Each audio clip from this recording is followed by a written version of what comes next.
ஆட்டத்தை திட்டியவர்களே வளர்க்க பாடுபடுகிறார்கள். அந்த நாளில் ஆலயத்திற்கென்று ஒரு ஆட்டம், அரண்மனையில் ஒரு ஆட்டம், மக்களை கவர்வதற்கு ஒரு ஆட்டம், அந்தந்த இடத்திற்கு ஏற்ப ஆட்டம் போட்டார்கள். திருக்குறளின்படி வாழ்ந்ததால் மன்னர்கள் இதை வளர்க்கவில்லை, ஆசைகள் வளர்த்தது. அந்த ஆசைகள் வளர்ந்துதான் இந்த நிலையில் உள்ளோம்.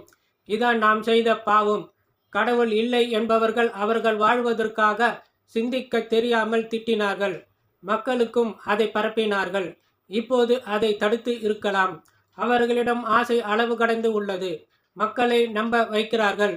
தவறுகள் நிறைய செய்ததால் பாவங்கள் அதிக ஆசை உள்ளவனை பதவியில் அமர வைத்து அவர்கள் மூலமாகவே எப்படியெல்லாம் மக்களுக்கு ஆசைகளை வளர்க்க வேண்டுமோ வளர்க்க வைக்கிறது. தவறுகள் செய்ய செய்ய தண்டனை தர வேண்டுமல்லவா? ஆசையில் மிதக்கின்றவனை ஆட்சி செய்ய அமர வைத்தால் அவனே வளர்